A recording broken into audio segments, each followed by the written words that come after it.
뉴시티 교리문답 42번째 시간입니다. 말씀을 읽고 듣는 바른 태도에 대하여 우리에게 교훈하는데요. 42번째 질문은 하나님의 말씀을 어떻게 읽고 들어야 합니까? 열심을 다해 준비된 마음으로 기도하며 읽고 들어야 합니다. 그리하여 믿음으로 말씀을 받아들이고 우리 마음에 말씀을 채우고 우리의 삶으로 말씀을 실천해야 합니다. 하나님의 말씀, 성경에 대해 이야기하는 것이죠. 우리가 성경을 어떻게 읽을 것이며 어떻게 대해야 하는가를 교훈하고 있습니다. 하나님의 말씀 앞에서 하나님을 경외하라는 것입니다. 성경은 단순한 종교 서적이나 위인전이 아니지 않습니까? 디모데후서 3장 16절에 보시면 모든 성경은 하나님의 감동으로 된 것으로 이렇게 증거합니다. 성경은 하나님의 계시의 말씀이고 하나님의 숨결이며 지금도 살아계신 하나님이 우리에게 하나님의 어떠하심을, 그 구원의 어떠함을 우리에게 보여주신 거예요. 따라서 성경을 읽을 때 우리는 하나님을 향한 경외심을 가지고 두렵고 떨리는 마음으로 하나님의 말씀을 대면해야 합니다. 책상에 놓인 한 권의 책이 아니라 오늘 나를 부르시는 하나님의 음성으로 받아야 한다는 거예요. 그래서 말씀을 펼치기 전에 우리는 기도해야 합니다. 주님, 제 귀와 마음을 열어주옵소서. 기도하는 습관을 가지는 것 정말 중요합니다. 그저 그렇게 하나님의 말씀을 대해서는 안 돼요. 말씀 앞에서 이런 태도를 갖게 될 때 단순한 성경 글자, 문장이 아니라 단순한 신앙적인 정보가 아니라 하나님의 음성으로 하나님의 말씀이 다가오게 될 것입니다.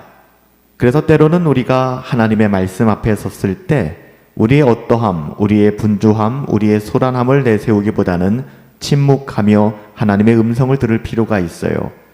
듣기는 속히 하고 말하기는 더디 하라. 성경도 우리에게 이 교훈을 가르쳐주고 있잖아요. 하나님의 말씀을 읽는다는 것은 하나님께서 내게 먼저 말씀하시도록 우리의 주권을 하나님께 내어드리는 거예요. 여전히 하나님의 말씀을 듣고 있음에도 불구하고 그 말씀에 순종하지 않고 우리의 어떠함으로 가득 차 있다 그러면 하나님의 말씀이 우리 안에 머물지 않게 될 것입니다. 말씀을 읽을 때 차분하게 하나님의 뜻을 기억하며 그 말씀을 읽어야 해요.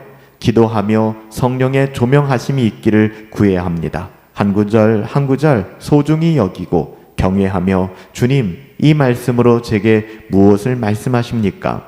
하나님의 뜻은 무엇입니까? 되묻는 시간이 필요하다는 것이죠. 이 순간 말씀은 단순한 지식으로 머물지 않게 될 것입니다. 살아있는 하나님의 음성으로 내 영혼을 뒤흔들게 될 거예요. 지식만이 아니라는 거예요. 믿음이 필요합니다. 하나님의 말씀은 믿음으로 받아들여야 되는 거예요. 성경은 단순히 지식을 얻는 책이 아닙니다. 예수님은 유대인들에게 너희가 성경에서 영생을 얻는 줄 생각하고 성경을 상고하거니와 이 성경이 곧 내게 대하여 증언한 것이라, 이렇게 요한복음 5장 39절에서 말씀하셨어요. 성경의 목적이 뭐라는 거예요? 결국 예수 그리스도를 만나고 그분을 신뢰하게 만드는 데 있다는 것이죠. 우리의 구원의 문을 여는 거예요. 그래서 말씀을 읽을 때마다 우리는 우리 자신에게 스스로 물어봐야 합니다. 오늘 나는 이 말씀으로 인해 하나님을 더 지식적으로 알게 되었는가? 이게 아닙니다. 우리는 오늘 말씀을 읽을 때에 하나님을 더 믿고 신뢰하게 되었는가? 나는 이 말씀에 순종할 준비가 되어 있는가?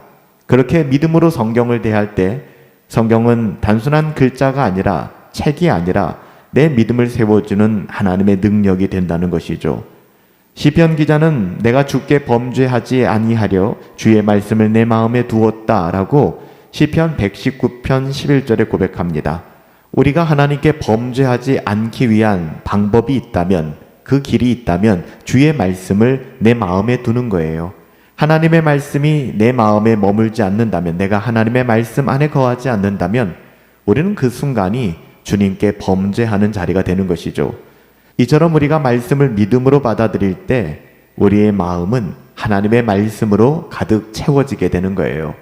그래서 우리가 경건을 추구해야 되는 것이고 은혜의 방편인 말씀과 기도에 집중해야 되는 것입니다. 우리가 잘 아는 존 버녀는 성경으로 가득 찬 사람이라 그의 몸을 찌르면 성경이 흘러나올 것 같다라는 평가를 받았습니다. 그가 얼마나 하나님의 말씀에 사로잡힌 삶을 살았으면 주변 사람들이 존 버년에 대해 그렇게 이야기했을까요? 우리도 이런 삶을 흠모해야 합니다. 하루에 한 절이라도 하나님의 말씀을 깊이 묵상하고 상고하셔야 돼요. 그래서 우리가 매월 다바르를 정하여서 하나님의 말씀을 암송하는 것 아니겠습니까? 암송을 하기 위한 목적이 아니라 하나님의 말씀을 우리 안에 모시고 하나님의 말씀이 우리를 다스리시고 하나님의 말씀으로 살아가기를 소원하는 우리의 작은 몸부림이잖아요. 여러분, 매월 우리가 암송하는 다바르 말씀, 이거라도 여러분 꼭 붙잡고 암송해 보세요. 하루의 시간을 쪼개고 곱씹는 일들이 필요합니다. 깊이 상고하시고 묵상하시고 암송하세요.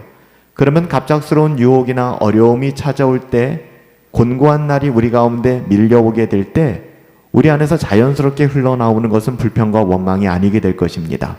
하나님의 말씀이 진가를 발휘하게 될 거예요. 하나님의 말씀의 능력이 나타나게 될 것입니다. 말씀을 실천하세요. 순종하세요. 순종만이 참된 사랑입니다. 말씀은 아는데 그치지 않고 반드시 우리의 삶으로 이어져야 합니다. 순종해야 합니다. 예수님께서는 너희가 나를 사랑하면 어떻게 된다고 하셨죠? 나의 계명을, 말씀을 지키리라. 요한복음 14장 15절에 말씀하여 주셨습니다. 하나님을 향한 사랑은 감정의 고백으로만 증명되지 않습니다. 말씀에 순종하는 행동으로 드러나게 되는 것이죠. 그래서 말씀을 읽고 들은 후에 반드시 하나라도 순종하는 길을 찾는 훈련을 하는 것이 중요합니다. 여러분들이 주일날 설교를 듣고 새벽 경건을 통하여 말씀을 듣고 내가 무엇을 실천할 수 있을까? 어떻게 순종해야 될 것인가? 작은 것 하나라도 우리의 삶의 일상에서 찾아내는 훈련을 해보십시오. 여러분, 이것이 중요합니다. 원수를 사랑하라는 말씀을 읽었다면 오늘 내 마음에 거리낌이 있는 사람을 위해 기도하시고 찾아가십시오. 이웃사랑을 말씀하셨다면 작은 친절 하나를 베푸는 것, 이것이 곧 말씀을 실천하는 길이에요. 그렇게 삶으로 하나님의 말씀이 옮겨지게 될 때 말씀은 우리 안에서 열매 맺는 능력이 될 것입니다. 뉴시티 교리문답 42번째 질문은 말씀을 어떻게 읽고 들어야 하는지를 간단하게 정리해 줍니다. 열심을 다하여 준비된 마음으로 기도하고 읽고 들어야 한다는 것이죠. 그리고 믿음으로 받아들이고 마음에 채우며 삶으로 실천해야 한다는 것입니다. 오늘도 말씀을 대하는 우리의 태도를 돌아봅시다. 말씀을 펴기 전에 기도로 준비하셨나요? 침묵하며 귀 기울여 믿음으로 받아들이고 말씀을 마음에 채우며 결국 순종의 삶을 살아가셨습니까?